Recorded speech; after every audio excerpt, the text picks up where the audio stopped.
Okay, what's going on, everybody? My name is Mangg,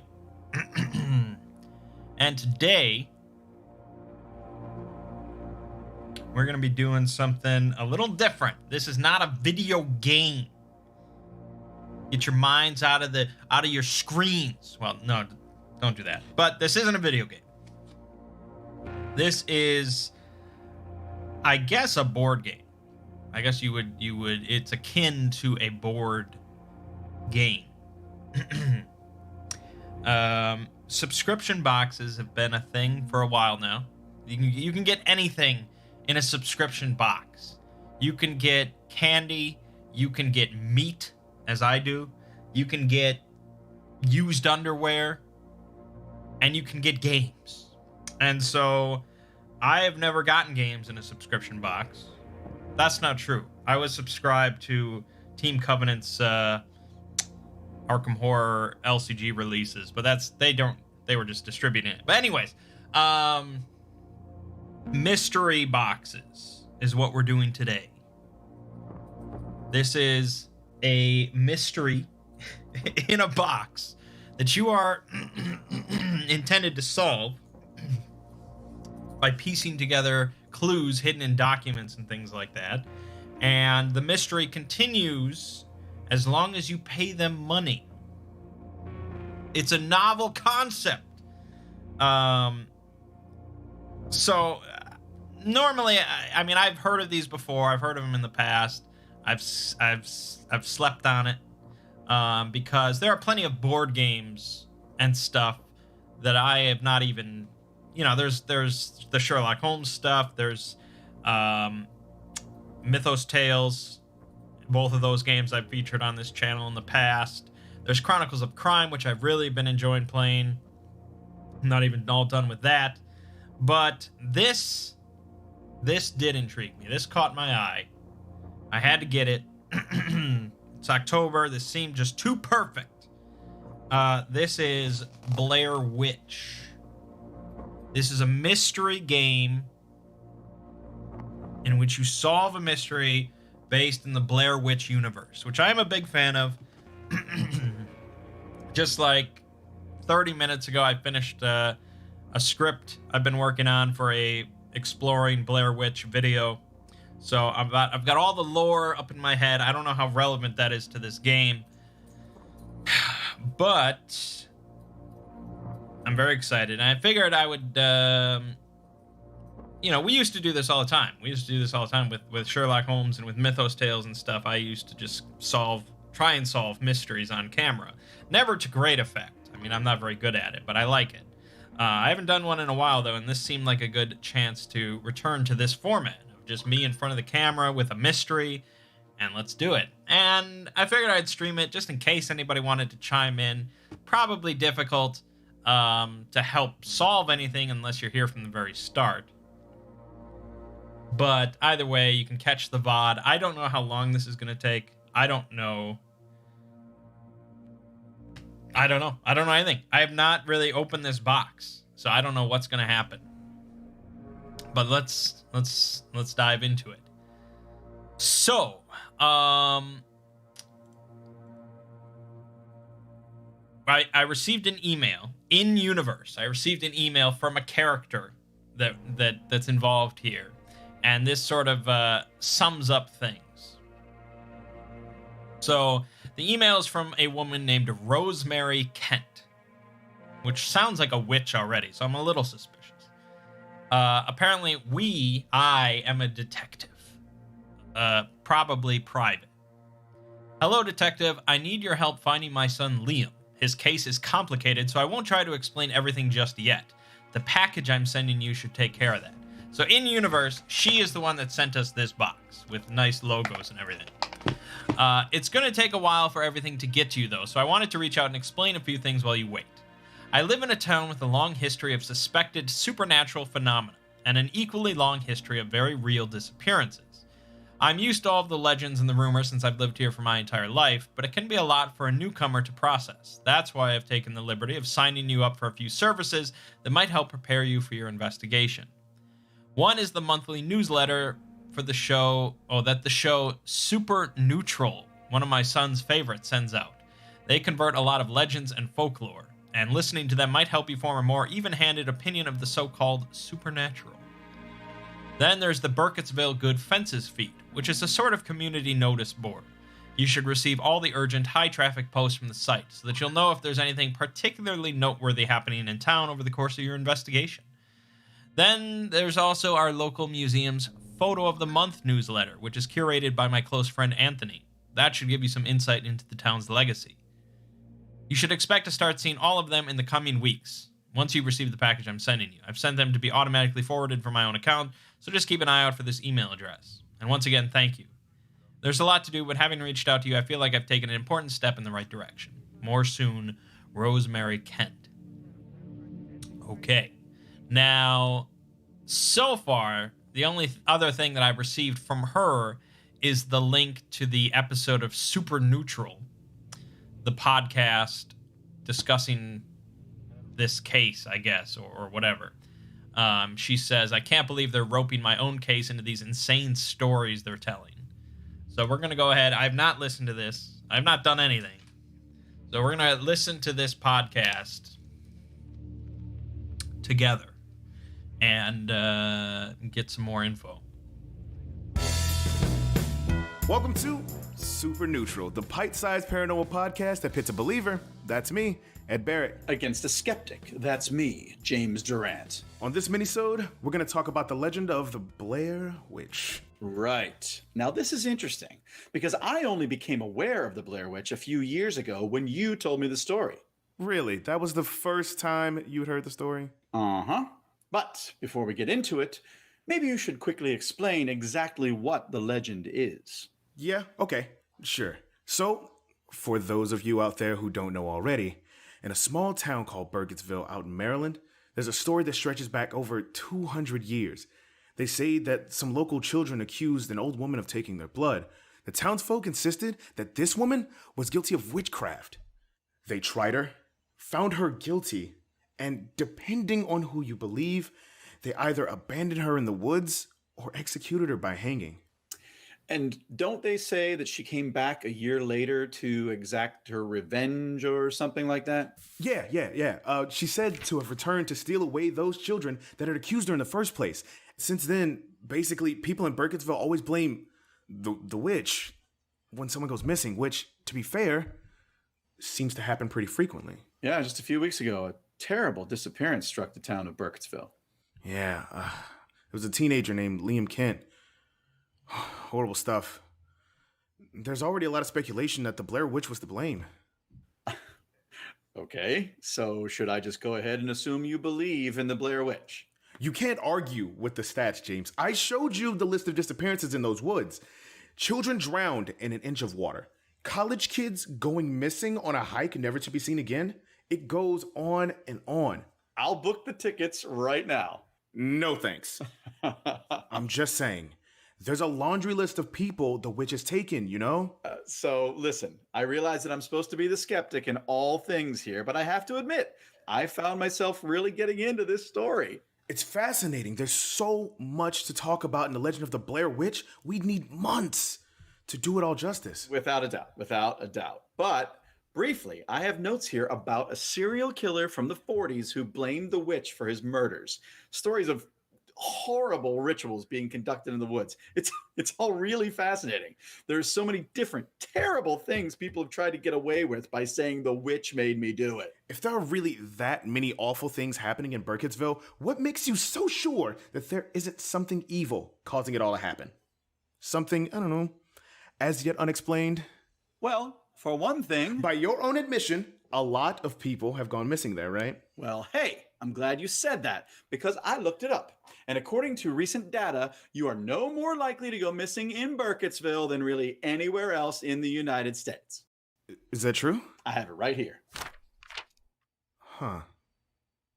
Well, this could mean a lot of things. Such as? Well, for starters, we know that there are other entities across the country that could explain the other disappearances, right? Bigfoot, the Bug Man, things like that. Well, I think that's about as good a place as any to wrap it up. Come on, I'm serious. Thanks for listening to this mini episode of Super Neutral. We hope you enjoyed this quick debate on the believability of the Blair Witch. They say she's out there, protecting her woods. If you find yourself traveling to Burkittsville, Maryland to investigate the Blair Witch, the best piece of advice I've heard is this: don't go into the woods after dark. So we'll see you in the next minisode, but until that time comes, it's safe to turn out the lights. Or is it?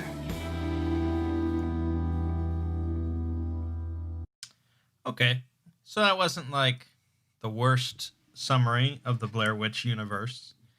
As far as them like being in that universe.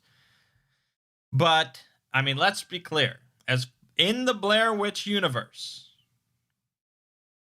the Blair Witch is indisputably real. I mean, there are fan theories, specifically relating to the first film, Blair Witch Project, that try and spin it so that, oh, maybe, you know, she was just murdered and this was all set up and there was actually nothing supernatural happening and blah, blah, blah. And I think if you just look at that film in isolation, yeah, those are fun fan theories. But if you look at other pieces of media related to the Blair Witch universe, canon obviously is a little questionable, but I think, especially with the Blair Witch film 2016, that is canon, and it is indisputably supernatural. So, yeah, we're dealing with a supernatural case here. Although, not necessarily what we will encounter is supernatural. I'm just saying, in this universe, the Blair Witch is real. Okay. Yes. I mean, I think listening to that, obviously I didn't really learn anything other than that Liam is a teenager. He's not like 8 years old. But other than that, it's just basically, if you have no idea what the Blair Witch is, here you go. Luckily, we know a bit more than that. Okay. So inside the box, there's not much.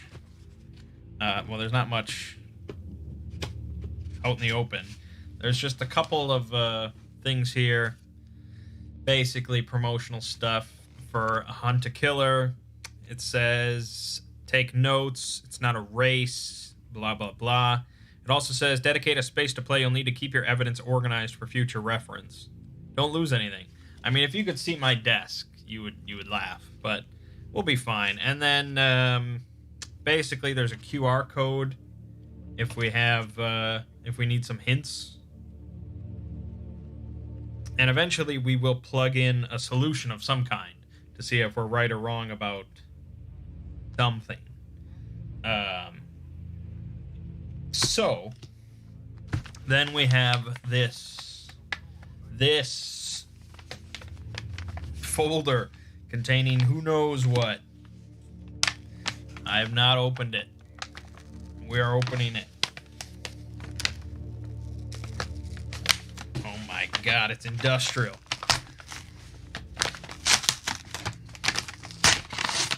Jesus. Wow, we got all sorts of goodies.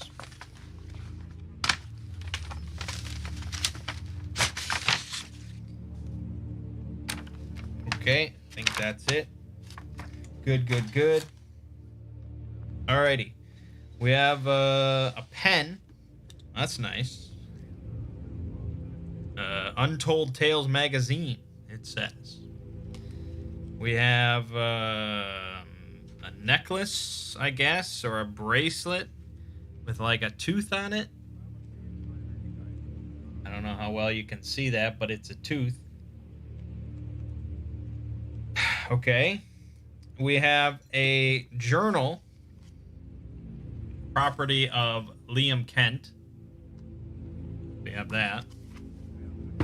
We've got a big letter I get to read, written by Rosemary Kent. We've got a transcript of a press conference, I guess, from the sheriff's office. We'll be reading that. We have a special feature from Untold Tales magazine, presumably about the Blair Witch. Newspaper article about a local dying in a forest accident. An incident report. Or actually, like a big incident report about something. And witness interviews concerning the disappearance of Liam Kent. There you go. And finally, a brochure or something. Welcome to Burkittsville. Okay. Let's see here. Oh, this is not a brochure. This is a map. Or something. The Burkittsville Historical Museum. Okay, it's a very whimsical, colorful map of Burkittsville.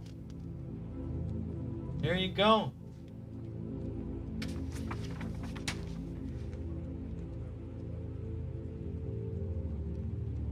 Okay, that might be relevant later. Let's start with the letter from Rosemary Kent. Hello.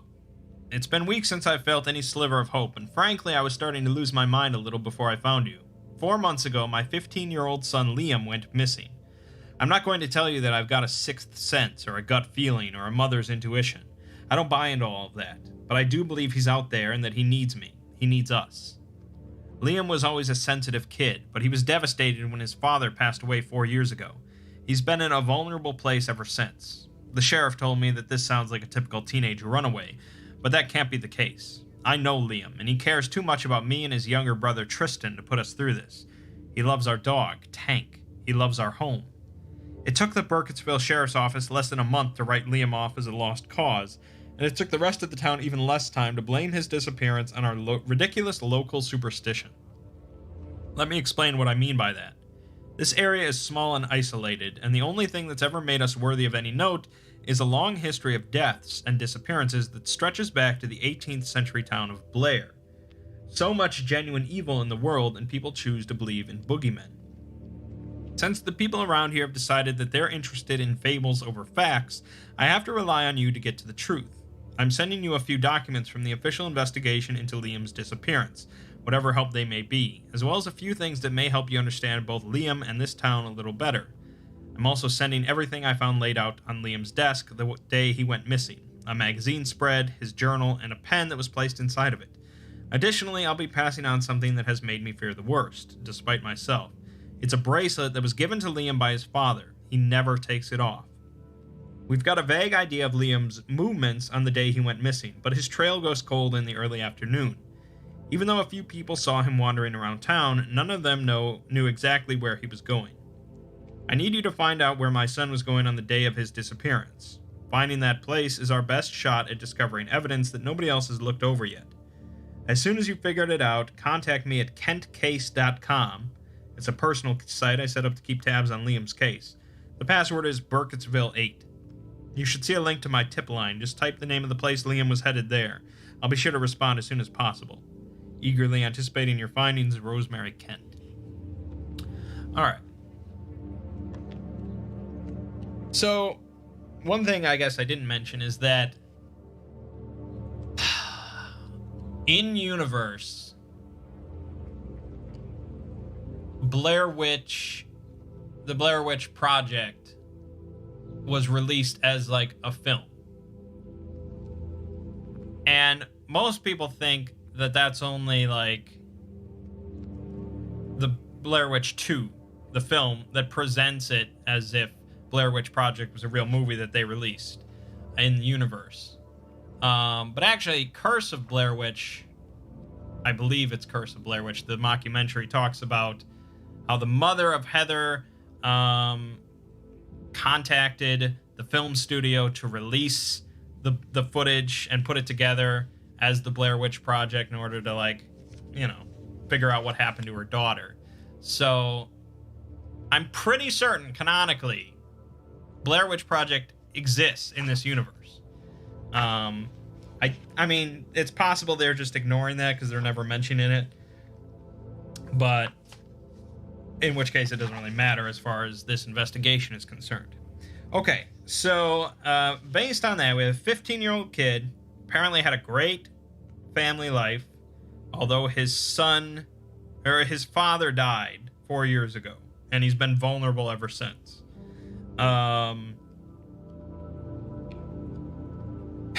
But we have stuff from his desk, and we have stuff from, like, the investigation from the police. The most concerning thing for her was the necklace, which he never took off because it was a gift from his dad. His trail went cold in the early afternoon as he wandered around town. So from the sound of it, he never even went into Black Hills. He never even went into the woods yet. I mean, not that we know of yet. We're just trying to figure out where in town he was going to. So conceivably then, the answer, the solution to this box is one of these locations on this map. Which, I mean, it could be the cemetery, could be the history museum, could be Melvin's camping supplies. I mean, who knows? Who really knows? Will I be playing Baldur's Gate 3? Not until it releases. Okay, so we have his journal, which we'll definitely be... I mean, this is a... Okay, most of it's blank. In fact, almost all of it is blank. There's just a couple pages in there. He must have just started it. We have the witness interviews, the incident report, the newspaper article, which is about his dad, the father. Okay, let's start with the father newspaper article, because I guess chronologically that was a while back. Burkittsville loses a friend. Local killed in forest accident. Hudson William Kent, a carpenter and family man favorably known as HUD, died after an accidental tree fall Thursday. Kent was cutting timber in the Black Hills forest with his 11-year-old son Liam when a tree began to fall at an unexpected angle, according to Rosemary Kent, his wife. Kent fell into the path of the collapsing trees. He pushed his son out of harm's way, according to Sheriff Lanning, who took Liam Kent's statement on the scene. This incident was as tragic as it was gruesome, Lanning said in a statement. We are heartbroken. The news of HUD's sudden and untimely passing has shaken us to our very foundation. Our love goes out to his wife and their young children, Liam and Tristan. Following in his father's footsteps, Kent became a logger and carpenter soon after graduating South Woodland Academy at the age of 18. Kent's craftsmanship can be admired in nearly every home and municipal structure in town. Kent was known among those close to him as a skilled craftsman with a razor-sharp wit and an abiding love for his family. He loved making me little pendants and bracelets and writing me notes just to remind me how much he cared, Rosemary Kent said in an interview. He'd been doing that ever since I asked him out in junior year of high school. A funeral service is scheduled for 1 p.m. Sunday at St. Dimas Church on Main Street. Father Calvin Hobart will officiate. Flowers, donations, and condolences may be offered to the Kent family at the Silver Moon Diner during a reception to be held immediately after the service. No viewing has been scheduled. Oh, receptions at a diner. That's small town America right there. Okay, so he died in a lumber accident with the son present. That probably fucked him up pretty good. A tree began to fall at an unexpected angle. Well, that's certainly the work of a witch. Indisputable. All right. Let's look at this magazine. The Untold Tales magazine. Legends never die in the Witch's Woods. A dossier of mysterious deaths and disappearances in the Black Hills Forest. Ed Barrett. It was in the winter of 1785, back when the sleepy Maryland town of Burkittsville was still known as Blair, when a group of local children first told their story. They claimed an old woman who lived at the forest's edge had beckoned them to follow her back to her cottage. Upon luring the children to her home, the woman pricked their fingers with a needle, collecting their blood in bowls made of stone. In the minds of the townfolk of Blair, there was no clearer sign of witchcraft. Some stories claim that the townsfolk merely ran the old woman out of Blair to live out the rest of her lonely days in the nearby Black Hills Forest. Other stories claim that the citizens of Blair went much further than mere banishment. The way my grandfather told me the story, the people of Blair pummeled her with rocks. Once their thirst for revenge was sated, some of the men dragged her out into the forest and left her there tied to a tree. Primary sources are few and far between, but some secondary literature indicates that the accused may have been hanged from one of the oldest trees in the Black Hills Forest, an old dead tree whose bark was white like ash. Yeah, it's there was a website set up a while back called like elliekedward.com that provided a lot more info about Ellie Kedward's like background and early life and stuff like that. And I did my due diligence. I could not determine if that site was meant to be canon or not. Like if it was created to be a canon source of information. I think it was created around the same time as the new movie, the Blair Witch in 2016. But I mean, anybody could have just set that up and made shit up. But it said some pretty crazy stuff. Like it really was like, this woman had the worst life in the history of lives. Like, you know, her father was like tortured and beaten in front of her face, and she was raped and tortured and beaten afterwards, and then she ended up as a prostitute who got impregnated 7 times, and all of them miscarried. And it's just like, and it just went on. It's like, it seems like fan fiction or something. I was like, I briefly mentioned it in the video, but I'm like, this can't be. So then, you know, it talks about like when she was banished from the town and they like strung her up on a tree. And then like the kids who had accused her came back like a week later and just started like cutting her with knives and like shitting on her. And it's just like, it's ridiculous, man. Why does it have to be that crazy? Anyways. Nearly a year after the execution, during a winter far more bitter and cold than the one previous, the residents of Blair woke up to find half the town's children had vanished in the night. Among their number were all those whose parents' accusations had led to the supposed witch's death. But did she die? Can a legend ever truly die? While the story of the Blair Witch stretches back over 200 years, her legacy continued far past the moment of her supposed death and persists to this very day. The next high-profile sighting of the Blair Witch would occur in 1825, when witnesses claimed to have seen the pale hand of an old woman reach out of the water of a local creek to drag a helpless girl under the surface. The girl was presumed to have drowned, but her body was never recovered.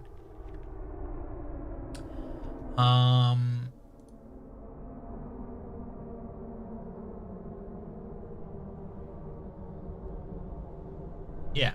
I mean, they're leaving out the part where the creek was, like, filled with oily, like, you know, the Blair Witch stick symbols.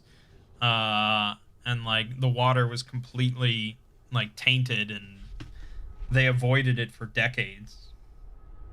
Yet another child was reported missing in 1886. This victim was miraculously recovered from the Black Hills Forest by the second search party sent after her. Now, that is not the way that I understand it. And I think I have a good understanding. The way I understand it, she made her own way back. Basically, this girl was, like, wandering the woods. She encounters the Blair Witch as, like, an old woman who's, like, levitating. And the old woman's like, come with me to my house. And the girl follows because, you know, she's a kid. And then the Blair Witch puts her in the basement and is like, I'll be back later. But then a few hours go by. She doesn't go back. The girl gets freaked out, climbs out of a window, and runs back to town. I never heard the second search party is the one that found her. The second search party was sent out to find the first search party, which they're getting to. So, They wouldn't send the second search party. I mean, whatever. However, the men who made up the child's first search party were not as fortunate. They were found tied together and stabbed to death in a large rock at the creek's edge. The identity of their killer was never discovered. Again, they're leaving out some, like, important detail. I don't know if they're trying not to be grisly or something, but they were completely disemboweled. They had, like, occult symbols carved into their foreheads and stuff. And when they went to go get help to help move the bodies and they came back, all the bodies were gone, which is even more inexplicable.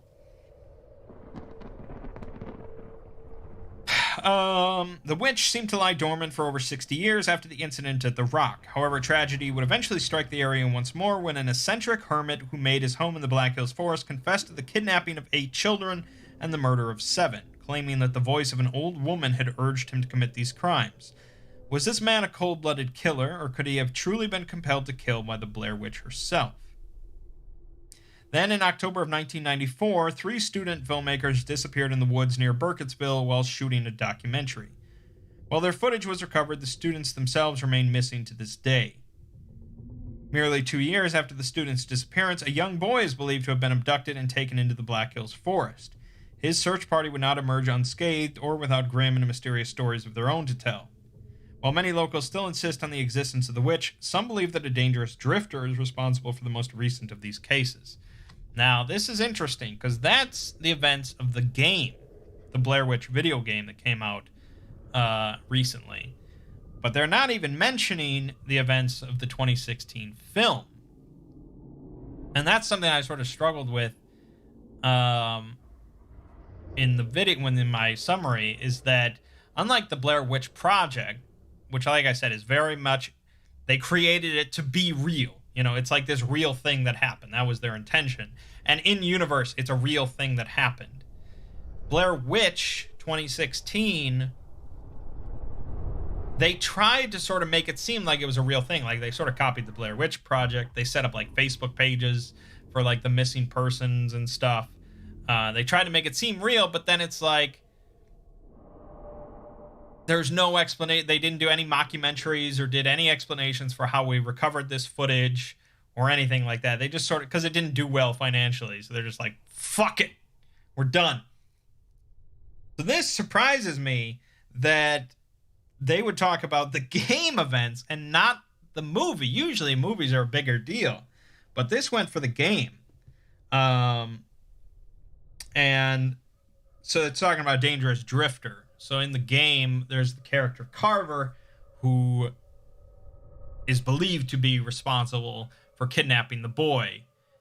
I won't really spoil it. You know, it's sort of a recent game, but that's what they're referring to.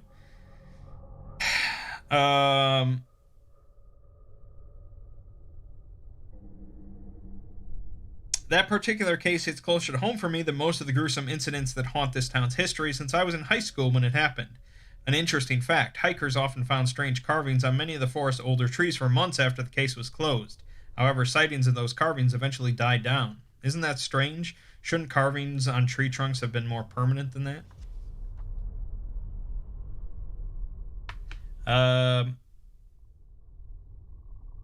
I saw symbols clear as day on the trunk of a big white tree smack dab in the middle of the forest. It looked like wide open eyes and screaming mouths all jumbled up together. When I tried to show the tree to my wife, I couldn't find my way back to it, even though I hadn't gone more than 10 feet away. I stopped going into the forest altogether pretty soon after that. I couldn't shake the feeling that I was being watched by the carver. Okay, it's really, like, drawing details from the game. I did not expect this. The white tree does appear in the game. I don't think it has any appearance in Blair Witch other than that. So this is interesting. While uncertainty clouds the region's present and mystery haunts its past, one thing is and always has been certain. The Black Hills Forest is a region afflicted by the trauma of those who have vanished there, and perhaps by the creatures who took them as well.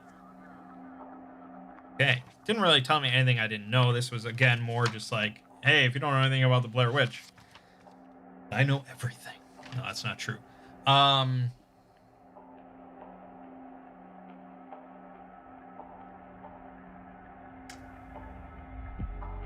What was I going to say now? It was something about the Blair Witch game, and now I've forgotten. Oh, I didn't cover the Blair Witch game in my video because, not that it's not canon, but I don't know which ending is canon. And depending on the ending, it seems like sort of a big deal, I guess. I mean, if I don't mention the ending, then basically it's just like, oh yeah, a kid went missing. But then if you don't mention the ending, you don't know if he was found or not. You know, it's just like I can't talk about it without knowing what's canon. I mean, generally in these cases, whatever the best ending is the canon ending, but it's Blair Witch. It's horror. I don't know. Maybe not. You think that the white tree, maybe in the older Blair Witch games, those are decidedly non-canon. And I would be shocked if there's any... I mean, those games involve the main character, working for, like, a secret organization, or, you know, they're based on like the Nocturne game or whatever. The bad ending is canon. Do you have a link? Do you have a source for that? If that is true, Ren, I need to adjust my script. Not stat, but after this, I will need to adjust things. But I would love a source for that. All right, Burkittsville Sheriff's Office. At 2:30 p.m. on Tuesday, Sheriff Wes Lanning addressed the township regarding the case of a missing local teenager. Good afternoon, everybody. As you all know, a 15-year-old boy named Liam Kent was reported missing by his mother 3 days ago. At this time, we are unable to confirm his last known whereabouts, but we have no reason to assume a crime has been committed.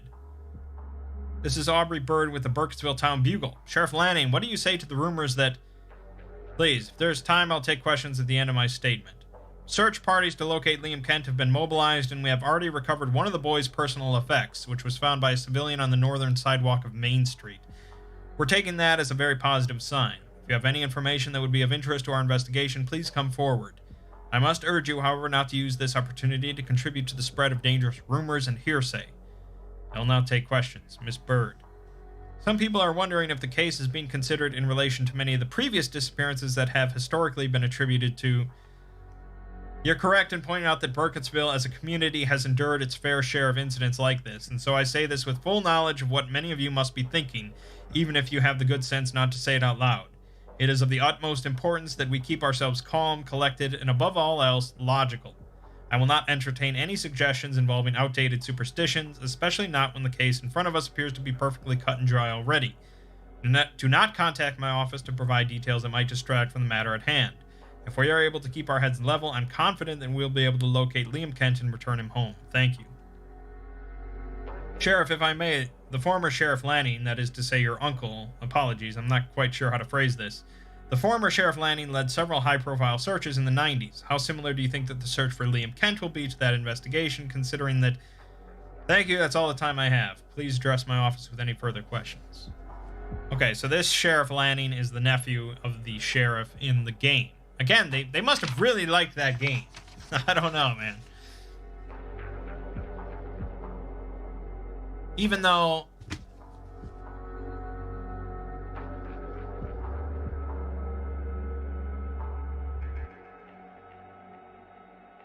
That's definitely a continuity error, I think, with Blair Witch 2.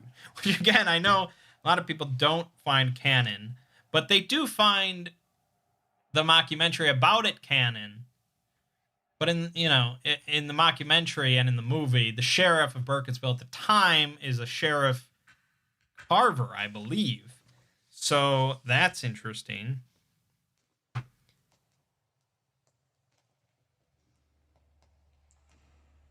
But anyways, that has, again, we don't want to talk about Blair Witch 2 that much. It's, Okay, the incident report, South Woodland Academy. Oh, so this thing, the only thing it really revealed was basically that they found something of the boy's personal effects on the northern sidewalk of Main Street. Keep that in mind. Keep that in your heads. Okay, counselor, I guess, at South Woodland Academy. Earlier today, Liam entered into a physical altercation with another student in his grade in the hallway outside of my office. This incident occurred during the interval between second and third periods at approximately 11:10 a.m. While I did not witness the beginning of this altercation, I did witness the aftermath of a punch Liam threw, which knocked his classmate to the ground. After I broke up the fight and asked the teacher to escort the other student to the nurse's office, I took Liam into my own office to discuss what had just occurred. To quote Liam, "I don't know why I hit him. He was just standing there, looking at his phone, and he started laughing at something. Before I even knew what I was doing, my arm just moved on its own. I pushed him, then he pushed me back, so I hit him and he fell. He looked like such an idiot, with his blood coming out of his nose. Then you came in and stopped me from whatever I was going to do next, and now we're here." Okay. Additional comments. Per Liam's behavioral records, he has been actively alienating himself from children his age whom he used to consider friends since his father died, and he has not made much of an effort to foster new friendships. Liam prefers to spend his free time alone, staring off in the direction of the tree line or drawing. Liam, while quite a talented artist, has been fixated on his father's death in his personal drawings. The few pieces of his art I have observed have contained various versions of the same scenario. An unidentified person, who I can only assume to be Hudson, underneath a large tree. When Liam is present at school, he displays a markedly maladjusted attitude. On the occasions he does turn his work in, it is sloppy and half-completed, often devolving into doodles and drawings. Liam struggles socially, limiting his interactions with the other students to the bare minimum of what is required for group activities. Even when he does engage, he struggles to interact on both micro and macro levels, whether it be the completion of a large-scale task or simply listening to instructions. On the rare occasions I've been able to get Liam to open up, he has confessed a bit more about his personal coping strategies, namely that being around Hudson's work makes him feel close to his father. He tells me he often spends his time outside of school in a building originally built in the 20s, which his father renovated shortly before his death, although he will not disclose the specific location of this place. However, I feel as though this closeness has done little to improve Liam's mental state. All of his problematic behaviors have significantly increased in frequency and severity in recent weeks. Liam's actions have become increasingly worrisome both inside and outside of social contexts. While this is the first time that Liam has acted violently towards another student, his lack of apparent guilt makes me worry that it will not be the last. Okay, so he's becoming maladjusted, antisocial, blah blah blah. He's also just like struggling to even listen to instructions sometimes. He spends a lot of his time outside of school in a building originally built in the 20s, which his father renovated shortly before his death, although he will not disclose the specific location of this place. That might be our big clue. A building originally built in the 20s, which his father renovated shortly before his death. But yeah, he was becoming just worse and worse. This was... we don't have a date for this, I guess. I guess it doesn't matter. Somewhat recent, I assume. Plan of action. I will be increasing the frequency of my and Liam's one-on-one meetings from bi-monthly to weekly. I will also be in more frequent communication with Liam's mother regarding her son's progress. Additionally, I provided Liam with a journal and asked him to try to write out his feelings in a concrete way, rather than revisiting the moment of his father's death. I suggested that he try to frame these narratives as letters to Hudson himself, although Liam reacted to this statement with extreme negativity. I will be filing copies of this and all future reports with the principal's office in order to best monitor the situation.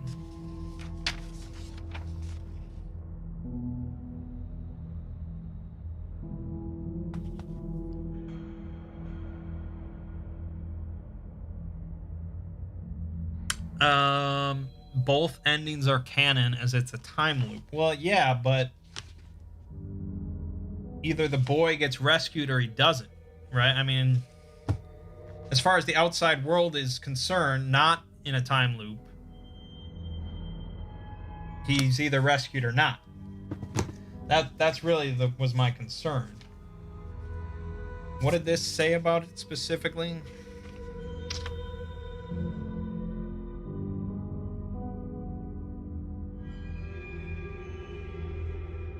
It doesn't really... See, this doesn't even specify. All it says is a young boy is believed to have been abducted and taken into the Black Hills Forest. I mean, what does that mean? See, they don't know. They didn't know what was canon. And that's why, I don't know, I just felt it was best to just leave it out entirely.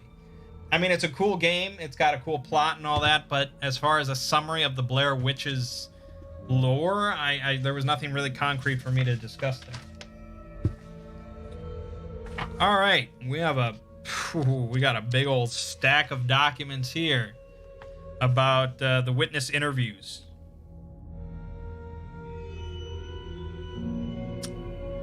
Which were all conducted by the sheriff. Sheriff Lanning himself did all these interviews. All right, interviewee Rosemary Kent, Sunday 8 a.m. at the Kent household. I can't believe this is happening. I'm sorry, I know that I said I was ready, but how could anyone ever be ready to do something like this? We can try this again later if you'd like, Mrs. Kent. No, it's fine. I'm fine. Let's just get this over with. I went to work before Liam or Tristan woke up. Shelley called me real early, said she was sick, and asked if I could cover her morning shift. That's Shelley Frost. Thank you. Everyone at the Silver Moon is really good at that. I get the feeling they all call me before anyone else, ever since HUD. But I remember I woke up, left a note, and went to work. What was on the note? Just telling the boys that I went to work, when I'd be back, to heat up some leftovers for dinner. I always put it on a sticky note right in the middle of the television. That way I know they'll see it. Tell me what happened next. I saw Liam in the afternoon. I don't remember exactly when. It was during the lunch rush, which is usually between 12:30 and 2. I asked him where Tristan was, and he said at home. Hank, our line cook, told me I was being paranoid, that Tristan was getting old enough to be on his own. Hank's kind of old-fashioned, a rub some dirt in it kind of guy. Either way, he made up 2 sandwiches, peanut butter and jelly for Tristan and tuna for Liam. Liam took them home for Tristan for lunch. Or I guess I thought he did. When I got home a little after 9, he wasn't there. All Tristan had eaten all day was a bowl of cereal and an orange. I looked everywhere for Liam, but I couldn't find him anywhere. I looked everywhere in the house, all over town. And then I had to call you. I couldn't think of what else to do. Do you happen to remember what Liam was wearing when you saw him at the Silver Moon? Let me think. He was in a black shirt for sure. Most of his clothes are black. And a large denim jacket. And a beanie. I remember that he was carrying his backpack, which was a little strange because it wasn't a school day. I still can't really believe that any of this is happening. I feel numb all over. You'll find him, won't you, Wes? I'll do everything in my power to, Rosemary. Alright. Interviewee, Tristan Kent. Also present is the interviewee's mother, Rosemary Kent, as he's a minor. Okay, Tristan, just take your time and tell me everything you remember about the last day you saw your brother. Tell me about the whole day, even if you think something may not be important. You never know what can be useful. Yesterday, Liam got up later than he normally does. I'm usually up before him, and Mom tells me I always have to be quiet because Liam's sleeping. So I usually take Tank, that's our dog, and play outside. But yesterday, Mom had to go to work early. She left us a note like she always does when she leaves, so... What is it, Tristan? So, I did something, but I know I'm going to get in trouble for it. There's nothing you can get in trouble for, sweetheart. Just tell Sheriff Lanning everything you know. Alright, well, since nobody was there, I watched a super neutral marathon on TV. Oh, Jesus. Tristan, that's okay, honey. My mom says it's a scary show because it's about ghosts and monsters. I'm not supposed to watch it, but I think the guys that host it are funny. I watched it really quiet so I wouldn't wake Liam up. After an episode was over, I asked Liam if he wanted to do something. He was like, "No way, skunk." That's what he calls me sometimes, is skunk. He thinks I don't like it, which is why he does it, but I do like it. Okay. What happened next, Tristan? So he said, "No way, skunk," and said he was going to do some stuff. He likes to be alone a lot. But I knew he was going to bring back lunch, which is what he usually does when he goes on long walks like that. So I watched some more Super Neutral and waited for him to come back. But he didn't come home after that. I had an orange for lunch. Where do you think he went?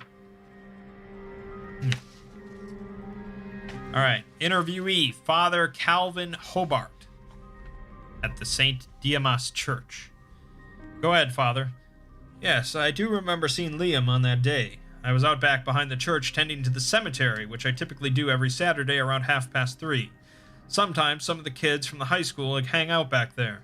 They always leave cigarette butts and beer bottles, which obviously I'm not happy about, but I'd rather them be hooligans in the cemetery than go out and drive somewhere and potentially hurt themselves or someone else. Go on.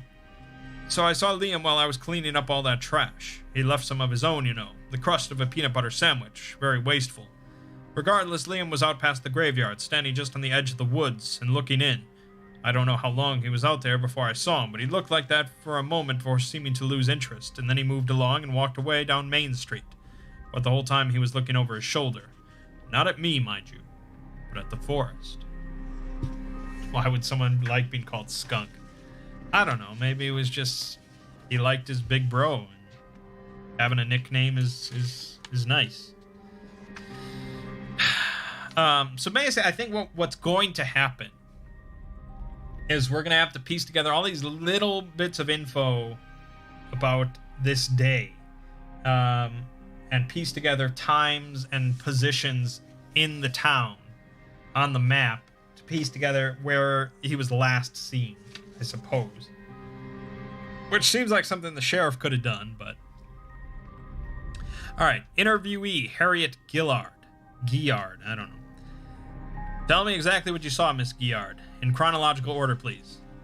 Thank you for seeing me, Sheriff. Yes, I first saw Liam when I came into the Silver Moon. Silver Moon is allowing you back in now. I'm not going to have to come back down there for another complaint, am I? That thing with the mustard was just a misunderstanding. Anyway, I saw Liam. He came inside, looked perturbed. Hank made him a couple sandwiches after he talked to his mother, and then the kid left.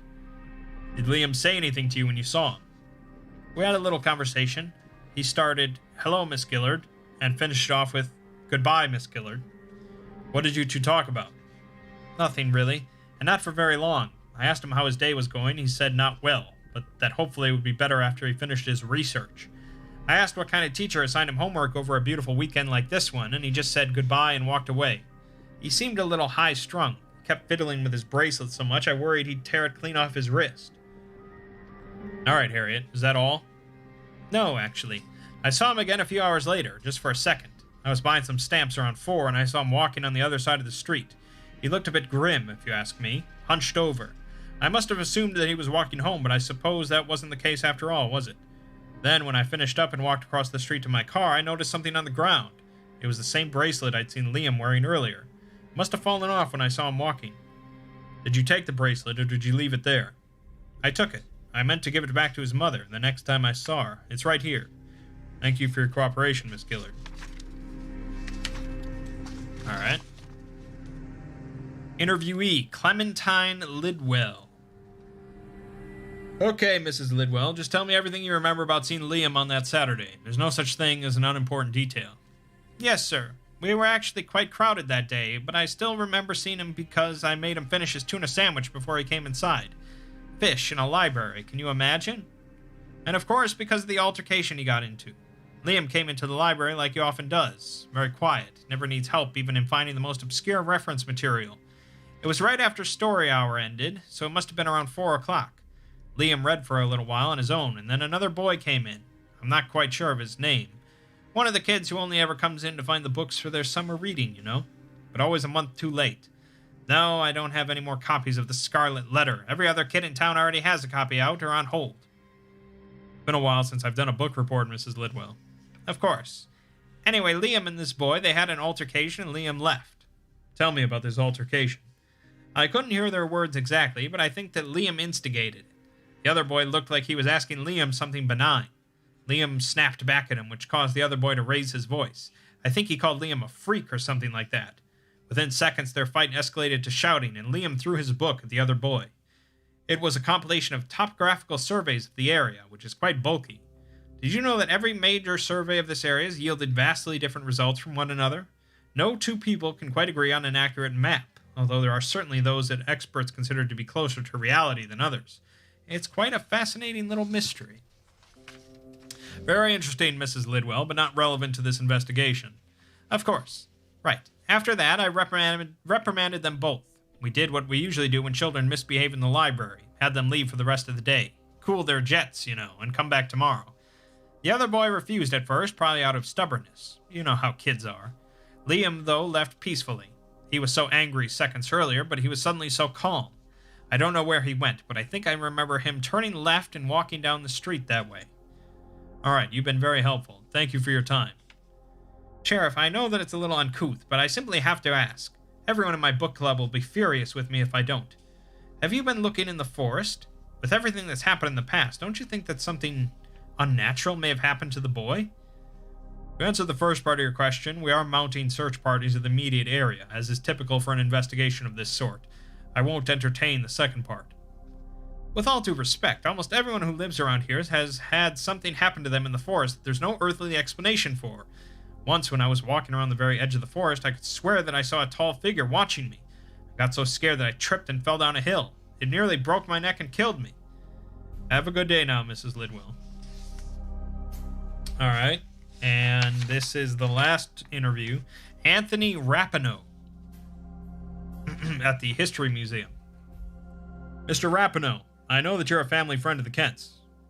Yes, I've known Liam and Tristan their whole lives, and their parents as well. I grew up with Rosemary and Hud. I was the best man at their wedding. Did you happen to see Liam at all that day? Yes, very briefly. He passed by the front door right before I ate lunch, meaning that it would be a bit before 1. He waved to me, but didn't stop to talk. I assumed he was heading toward the Silver Moon. And you didn't see him anywhere else around town? I'm scheduled at the History Museum through pretty much the entire weekend, since those are our peak attendance days. Although, of course, peak is relative. And he didn't enter your building on the day in question at all. He didn't. How can you be certain? Sheriff, it's the Burkittsville History Museum. It's not exactly the most popping place. Most of the time I'm in there alone all day, surrounded by yellowing books and clothing that belong to someone's long-dead relatives. Although I haven't felt quite so alone in these past few weeks. Even when nobody comes in all day, I sometimes feel like... I don't know, it's hard to explain. I feel like there's a presence somewhere, lurking right around the corner or underneath the floorboards. Sometimes I hear things, like murmuring that I can't really make out. Did you hear any of these things on the day of Liam's disappearance? Well, no. Mr. Rapinoe, the first 72 hours are critical in a situation like this. I'm not about to spend any of them checking the History Museum's creaky floorboards for you. Thank you for your time. Alright. Finally, then, we have the journal. Which, even though it is long, I feel like you could use this. I could use this for my own notes if I was interested in it. It's a nice little journal. But the first few pages are filled. Not too much. Inside the front cover, it says, "What he taught me in case I forget." And then there's like a tic-tac-toe with an A. I don't know what that means. Yesterday, Miss Tan gave me this notebook and said I should use it to write to Dad. And then she sat there with a stupid calm look on her face while I screamed at her about how dumb of an idea that was. I wish I hadn't done that. It wasn't right, and it wouldn't have made him proud. Dad, you were always so... And it sort of just falls apart. There's some arrows there. And like a frowny face. Okay. I'm really lonely without you, and I know how hard Mom is trying, and I know she misses you too. Last night, Tristan couldn't remember that thing you used to say to us all the time, and he started crying. I pulled him out of it, though. Helped him remember by making it a puzzle, just like you would have. How you would have. I think Tristan was too young to hold on to all the code stuff you taught us, but I remember. Would be good for passing notes in class, if I had anyone to pass notes to. Dad, you used to tell the coolest stories about the woods. Mom used to make fun of you for believing in all of that stuff. I don't know if you actually believed it, though. I think you just knew how fun it was. Time passes more easily out here, not slow and boring and lonely like at home or in school. Dad, Mom just sent me to my room. How old does she think I am? She doesn't treat Tristan like this, and he's not even 10 yet. She said I upset Tristan, and then we all started fighting again. I don't know why I get like that. It's like everything annoys me. I don't know. Dad, the new kid didn't know anything about Burkittsville, so I took him by the forest and told him all about what happened. I showed him where the tree was and everything. For a second, I felt like I was going to throw up or cry or something, but then I saw how freaked out he was, and it all suddenly seemed hilarious. Then I started laughing and he ran away. So lame. And he told on me. Exactly what I needed. Apparently he told Miss Tan that he saw somebody watching us too. I said I didn't see anything. Dad, guess I shouldn't be surprised that nobody else is willing to walk in the forest with me. At least Tank keeps me company. And you, in a way. There's a nice little drawing here. Look at that. Not too shabby. Dad, got to find out more about the forest. Mom can't know. She'll just do that deep, guilt-inducing sigh thing and send me to my room like she always does. There's a bunch of stuff in town that I can look into, but I think I know exactly where to start. Dad, I can't believe how much stuff there is to go through down there, all crammed into those shelves you built when you renovated the place. Heading back tonight. Dad, everyone leaves me alone down here. I can do whatever I want, even if I don't want to do anything at all. Not a bad place to spend the weekend, especially if I stop 2 doors down to grab something to eat first, or if I can get Hank to make me a sandwich. Dad, nobody else knows I come here. It's always just business as usual upstairs. Not that they're ever busy. I take my time walking here through the woods and walking back. Dad, I finally figured out how to talk to him. He's an interesting person, if he's even a person at all. He knows things about you that he shouldn't have any way of knowing. And the final... Dad. All right. Well, all signs point to the basement of the Historical Society. So much so that I'm not even sure if I need to piece together any sort of timeline. You break into a cold sweat. Your heart begins to pound. You are afraid. So that's at... Oh, shit. It ended. Sorry about that.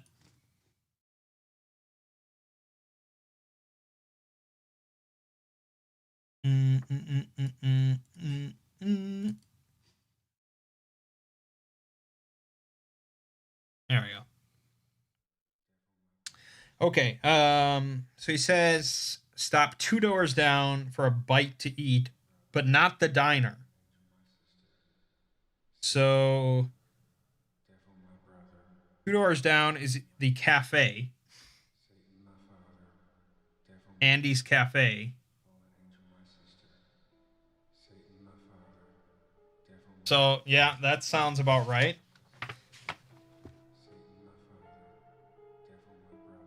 It is also like, it's also a lot closer to the forest, to the woods. This number 6 is the History Museum.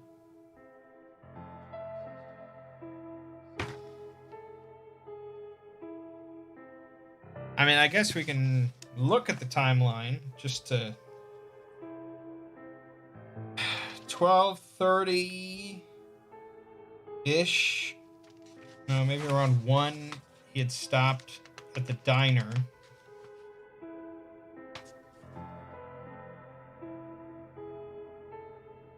Okay.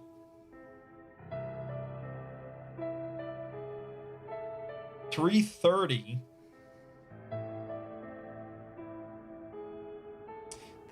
The priest at the church was cleaning the cemetery around 3:30.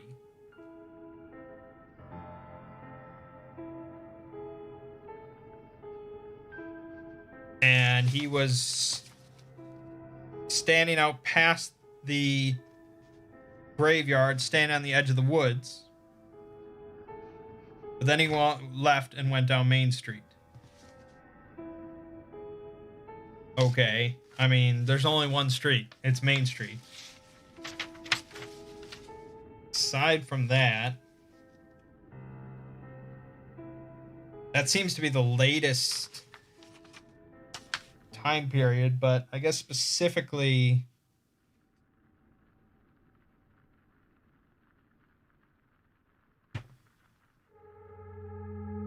Oh, didn't someone see him twice? Yeah. Here. Harriet. Around 4, she was buying some stamps, which would be at the post office. which is... okay. She saw him on the other side of the street. So that's at the cafe.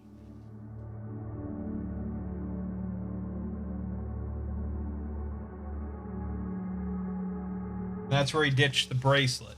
That's 2 doors down from the History Museum.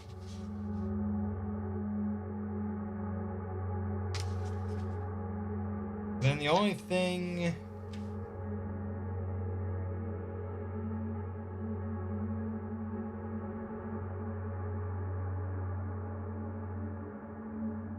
But the big hitch in this is that on the day of his disappearance, the guy at the History Museum did not hear any of the normal sounds that he hears, which presumably is him making noises in the basement.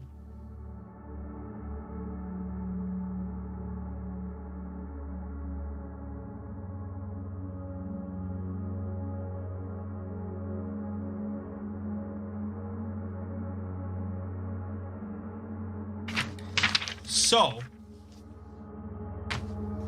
the last known sighting of him was in front of the cafe at 4 o'clock.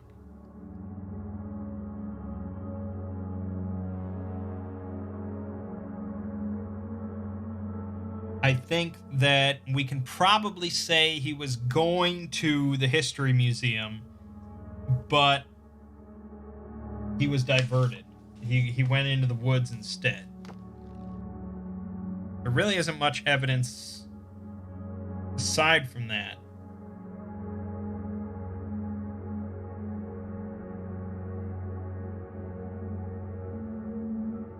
The only oddities are that Dad, I finally figured out how to talk to him. He's an interesting person, if he's even a person at all. He knows things about you that he shouldn't have any way of knowing. We don't know who he's referring to. We don't know why he would ditch the bracelet.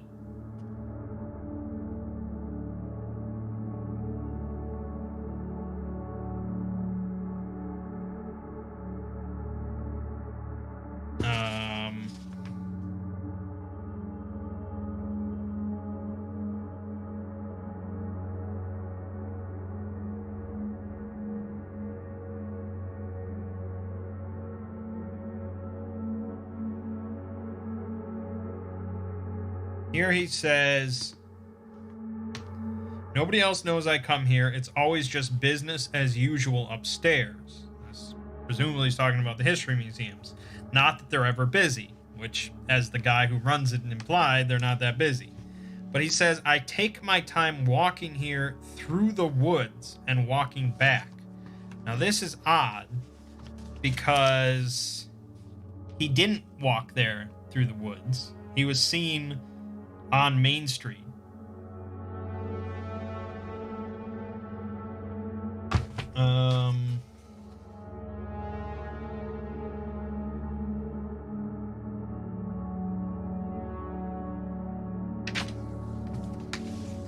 And we don't know when exactly he was disappeared. All we know is that was the last sighting.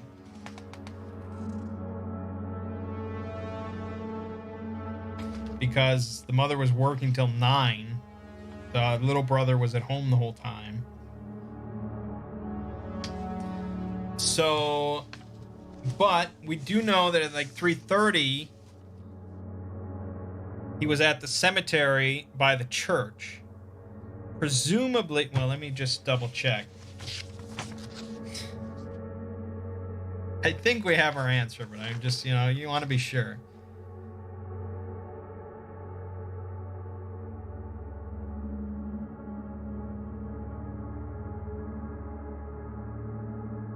Something about the woods spooked him that day. I mean, he was looking over his shoulder at the forest as he walked down Main Street. He was at the edge of the cemetery looking into the forest. Presumably, he normally walks through the forest. I mean, he goes into the woods all the time.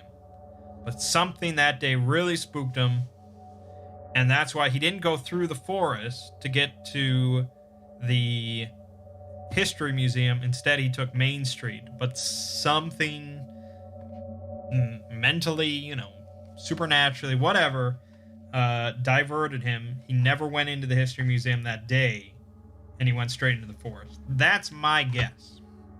That's what I got. So, with that all being said, I guess we'll punch in the answer.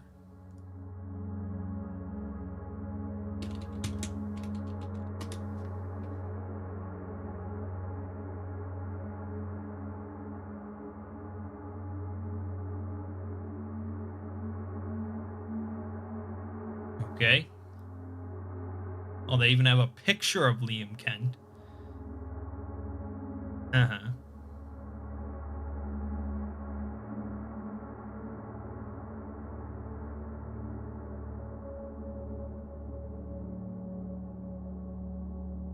Okay, there's also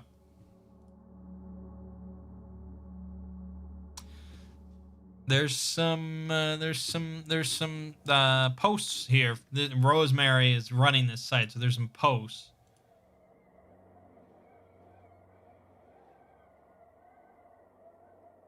This is interesting.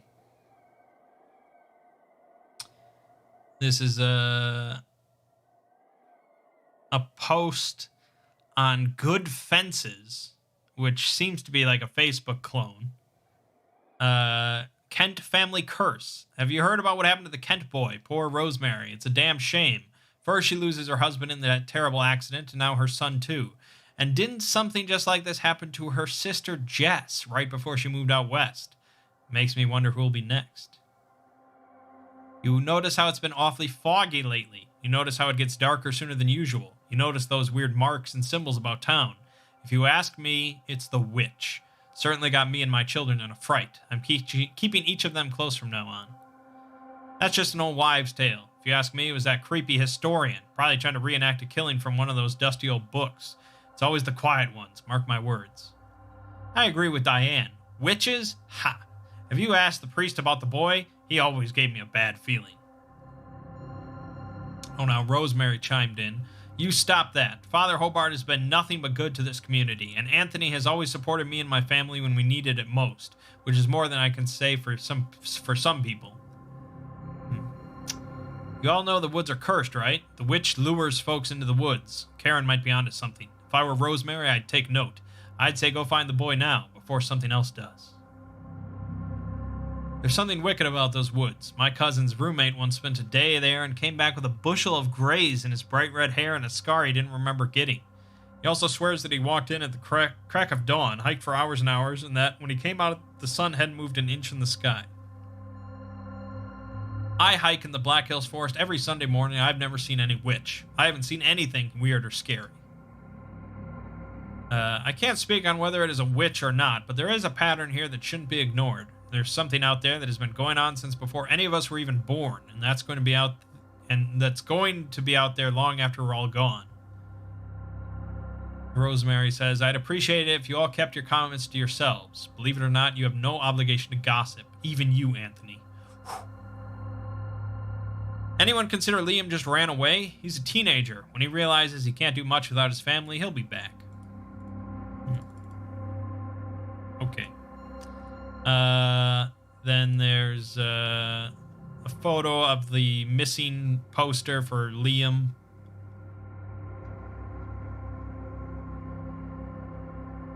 Doesn't really say anything we don't know.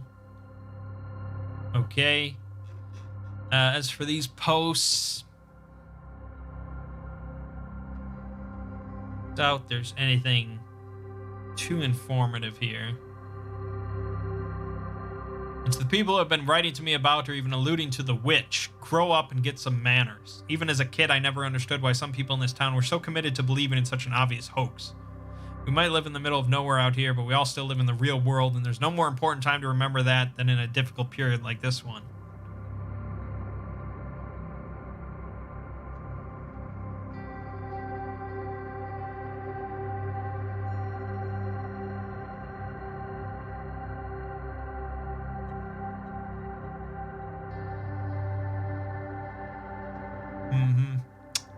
Yeah, nothing really informative here.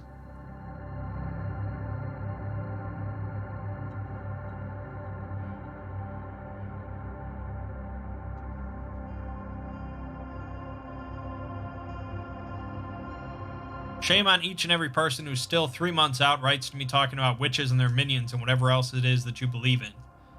I drink the same water as each and every one of you, so I know that whatever it is that's making people so gullible and insensitive lately is personal and not environmental.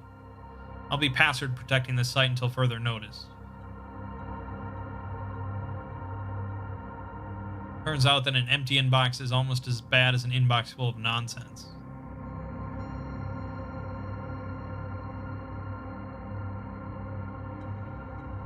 I just gathered up Liam's possessions from his desk and sent them away, along with reports from the sheriff's office. Up until about an hour ago, barely anything in that room had been touched for more than 4 months. Sheriff West Landing, in all his wisdom and authority, barely looked through it, and I've wanted to keep it just how Liam would remember it so that he can slot back into his life once he comes back, like none of this ever happened at all. Seeing that desk blank damn near broke my heart all over again, but it's all in service of the greater good. I finally found someone who can help me, and I'm sending them enough evidence to hopefully move this case forward. I'm planning on giving them access to this site too, so if you're reading this, hello, detective. Feel free to read through all of my previous posts if you want to get a better idea of everything I've been going through already.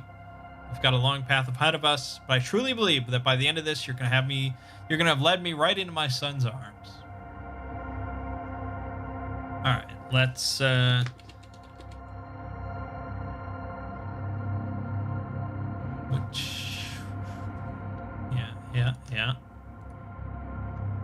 Okay, new message. I guess we just put in Burkittsville History Museum.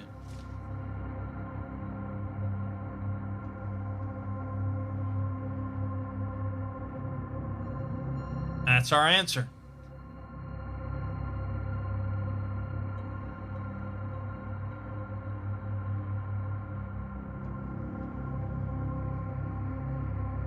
And we got a 3-minute, 12-second audio file immediately. Wow, it's almost like they had that prepared. Let's listen, shall we?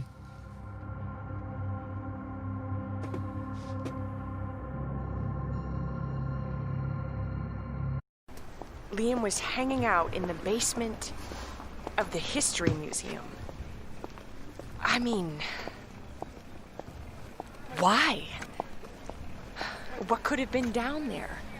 I'm heading over to take a look right now. It's right down the street from the diner. Could Sheriff Lanning really have missed something so close to his office?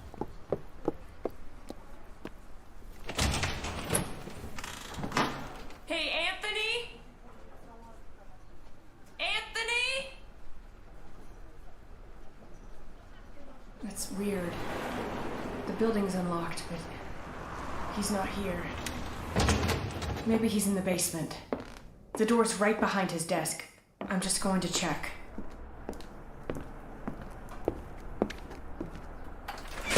It's not locked or anything. Anthony? Are you there? If you're down there, I'm coming down now.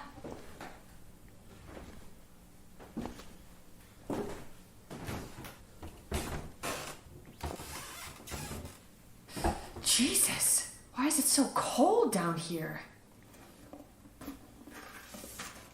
Okay, there is no way the sheriff searched this. There's way too much stuff crammed in here.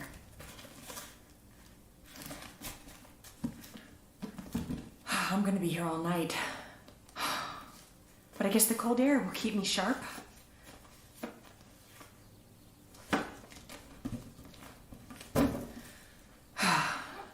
Wait. There's a window open back there. That must be where the draft is coming from.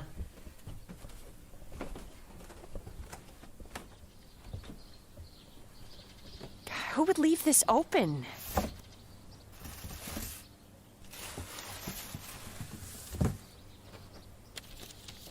Wait. This is Liam's handwriting. Liam's been here. Oh my God. This is his pencil case, and there are all kinds of notes. Hold on. What are these? I'm not sure how to describe what I'm seeing to you, but Liam's notes are covered in all kinds of strange markings. And this one is... Oh my God. This handwriting is... This is Hud's. Hud wrote one of these notes. Years ago, it looks like. Before the accident. You need to see this. I'm going to try to find some more evidence, and then I'll send everything over to you. Thank you. Thank you so much.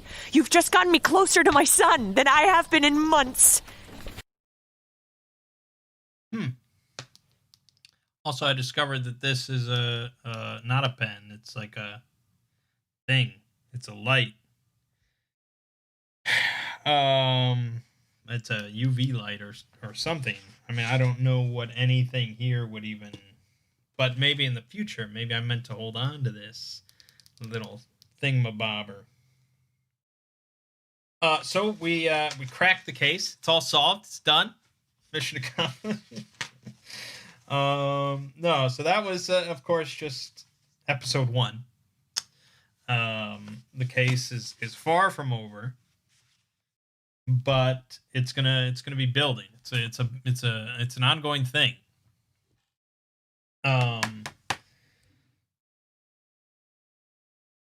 So presumably next month, Rosemary will send us another package with new things that she's learned and discovered, and we'll do this again and we'll learn more. And so it's a good format for me, at least, because I can just do one of these videos every month. People can watch the VODs and keep up with it. And yeah, it's cool. I mean, it's definitely cool. I think if it was just a generic mystery, I wouldn't be as interested. But since I really like Blair Witch, and seeing, Burkittsville Sheriff's Office and, having a little magazine with Blair Witch lore in it, and it's all really cool. I really dig this. So, yeah, job well done. It's pretty slick. So, we probably will be returning to some of these materials next time for some sort of reference. The town map is pretty cool. This will do something someday. So I better not wear out the battery. And yeah, so next month, probably around this same time, we'll come back to it. I don't know how long it is. It's like six months or I mean, I don't know how many they have of them. I'm just doing monthly, so I can't tell you how long this is, but we'll see. All right, my name is Mangg. This has been Hunt a Killer, Blair Witch, episode 1. I'll see you fine folks around.